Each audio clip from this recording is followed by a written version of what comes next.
أعوذ بالله من الشيطان الرجيم بسم الله الرحمن الرحيم رب اشرح لي صدري ويسر لي أمري واحلل عقدة من লিসানি ইয়াফকাহু কওলি। আপুরা, আমি বলেছিলাম যে আজকের পর্ব থেকে আমরা একটা বিগ চাঙ্ক অফ টপিক শুরু করব ইনশাআল্লাহ। সেটা হচ্ছে যে ফেরাউনের পতনের পরে বনি ইসরায়েলের কি হলো। তো গত পর্বে আমরা ফেরাউনের এই পর্যন্ত কথা বলেছি, ফেরাউনের শৈলী সমাধি নিয়ে আমাদের রিফ্লেকশন শেয়ার করেছি। এখন একটা জিনিস খেয়াল করবেন যে আমরা সবাই এগুলো নিয়ে পড়তে তো আমাদের সবার খুব ভালো লাগে যে ফেরাউনকে আল্লাহ কিভাবে ওর এন্ডটা কেমন ছিল। ঠিক আছে, আমরা সবাই জালিম শাসকের পতন চাই। হ্যাঁ, আমরা সবাই চাই যে আমরা ক্ষমতায় থাকবো। ঠিক আছে, আমরা অফকোর্স সবাই খিলাফার প্রত্যাবর্তন চাই। হ্যাঁ, আমরা চাই যে মুসলিমরা পাওয়ারে থাকুক। আমরা কিন্তু মানে একটা খুব important question that we should ask ourself যে মানে ধরেন একটা মানে আমরা পাওয়ারে আসলাম, তারপরে সেটা মানে একটা দেশ অথবা যে কোনো একটা অর্গানাইজেশন, সেটা চালানোর ক্ষমতা, সেটা চালানোর মতন যোগ্যতা কি আমাদের আছে? আমার মনে হয় যে এই কোশ্চেনটা, this is a very important question that we should ask ourselves. তো আমি ঠিক জানি না যে আমাদের মানে আমাদের মুসলিমদের সমস্যাটা কি, মানে আমরা কেন এরকম, মানে একটা ইনস্টিটিউশনাল লেভেলে আমরা কেন যেন কাজ করতে পারি না। আমার নিজের ব্যক্তিগতভাবে বিভিন্ন ইসলামিক অর্গানাইজেশনের সাথে কাজ করার অভিজ্ঞতা খুবই পোর। হ্যাঁ, মানে প্রফেশনালিজম যে একটা জিনিস, মানে এই জিনিসটা আমরা মুসলিমরা একেবারেই এটা হারিয়ে ফেলেছি। হ্যাঁ, তো এই জন্য একটা কথা বলে না যে স্বাধীনতা অর্জনের চাইতে স্বাধীনতা রক্ষা করা কঠিন। আমরা যখন আমাদের সময়ে এসএসসি এইচএসসি তে আমরা ভাব সম্প্রসারণ পড়তাম এটা, এবং কথাটা হয়তো খুব পলিটিক্যালি ইনকারেক্ট, কিন্তু একটা জিনিস আপনারা দেখবেন যে এই জিনিসটা কিন্তু আমাদের দেশের ক্ষেত্রে হয়েছে, স্বাধীন বাংলাদেশের ক্ষেত্রেও হয়েছে।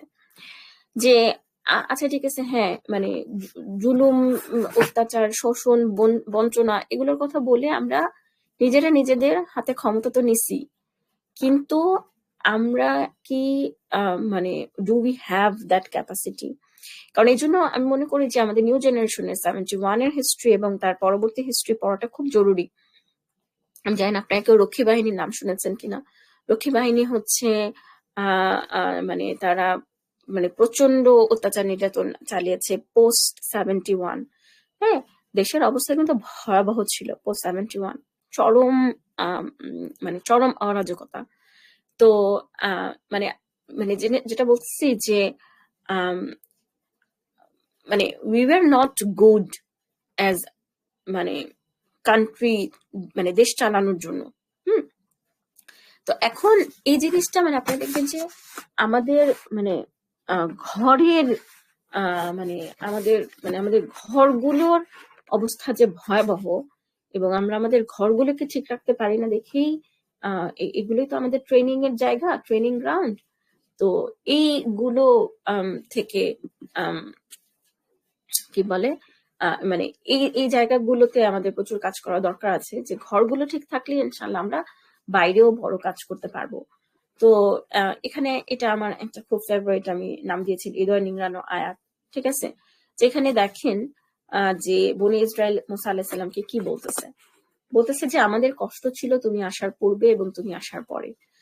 মানে মানে দেখেন যে মানে I might sound very rude এখানে, মানে দেখেন যে মানে যখন আমরা খুব অলস হয়ে যাই তখন আমাদের প্রথম যে একটা জিনিস হয় যে আমাদের মানে ইচ্ছা করে যে সবকিছু যেন আমরা তৈরি পাই।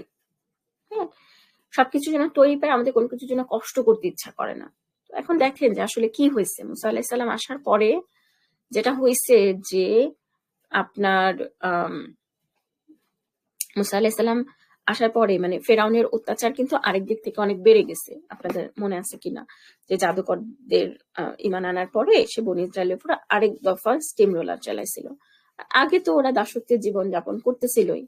তাহলে এখন এই যে ইন বিটুইন একটা প্রসেস, মাঝখানের যে সময়টা, যে হ্যাঁ আল্লাহ মুসা আলাইহিস সালামকে পাঠিয়েছেন ওদের মুক্ত করবেন ইনশাল্লাহ, এই প্রসেসটাতেও ওরা ধৈর্য রাখতে পারতেছে না। তখন মুসা আলাইহিস সালাম বললেন যে তোমাদের মানে তোমাদের রাব শীঘ্রই তোমাদের শত্রুদেরকে ধ্বংস করে দিবেন এবং তোমাদেরকে দেশের প্রতিনিধিত্ব দান করবেন, তারপর দেখবেন তোমরা কেমন কাজ করো।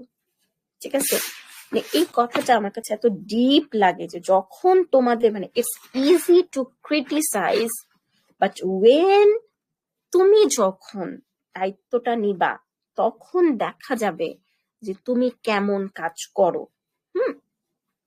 এবং আমি মনে করি যে আপনাদের যদি শিকড়ের সন্ধানে বইটা আমাকে যদি জিজ্ঞেস করেন যে কোন অংশটুকু দ্য মোস্ট ইম্পর্টেন্ট, আয়নার সামনে দাঁড়ানো আসলে কোন অংশটুকু, আমি বলবো যে this is the part that is most relevant আমাদের সময়ের জন্য, সবচেয়ে বেশি প্রাসঙ্গিক আমাদের সময়ের জন্য।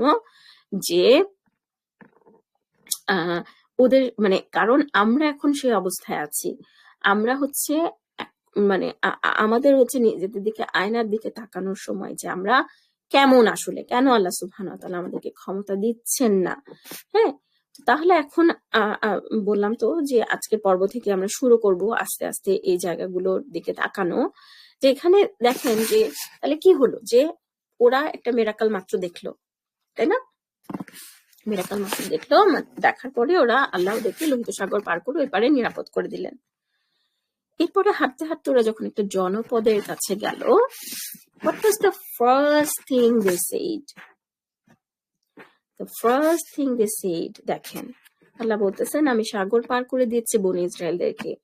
তখন তারা এমন এক সম্প্রদায়ের কাছে যে পৌঁছলো যারা হচ্ছে নিজেদের হাতে নির্মিত মূর্তি পূজায় নিয়োজিত ছিল। Every word of Quran is important. Allah specifically mention করছে যে নিজের হাতে যেটা বানায় সেটারই আবার পূজা করে। তারা বলতে লাগলো, হে, তখন চিন্তা করেন যে মাত্র আল্লাহ সুবহানাহু ওয়া তাআলা ওদের জন্য সাগর ফাঁক করে দিলেন, ওরা বলতে লাগলো যে আমাদের জন্য ওদের মতন একটা মূর্তির মতন মূর্তি বানায় দেয়। ঠিক আছে, এবং তখন মানে মুসা আলাইহিস সালাম আলহামদুলিল্লাহ, এটা আমি বইতেও লিখছি যে উনি দাওয়াতি কাজের উনি জিনিসটা বুঝতে পারছেন, সেজন্য ওদেরকে মানে খুব হার্শ কিছু বলেন না, জাস্ট বলছেন যে তোমরা হচ্ছে অজ্ঞ। এখান থেকে আমরা আসলে কি শিখি, এবং এটা আমার কাছে একটা $1,000,000 একটা দুটো লেসন মনে হয়। একটা হচ্ছে যে মানুষের চেঞ্জ হতে সময় লাগে। আমাদেরকে বনি ইসরায়েলের কথা চিন্তা করতে হবে যে ওরা বছরের পর বছর একটা প্যাগান সোসাইটিতে ছিল। হ্যাঁ, তো প্যাগান সোসাইটিতে ছিল। সো এটাতে তারা মানে তারা ডিসেন্সিটাইজড হয়ে গেছে মূর্তি পূজার প্রতি। সো এটা এদের কাছে একটা বিগ ডিল মনে হয় নাই। সো আমরা যখন এই জিনিসটা নিজেদের ক্ষেত্রেও মাথায় রাখবো, স্পেশালি অন্যের ক্ষেত্রে মাথায় রাখবো, আমরা মানুষের কাছ থেকে যেন রাতারাতি চেঞ্জ এক্সপেক্ট না করি।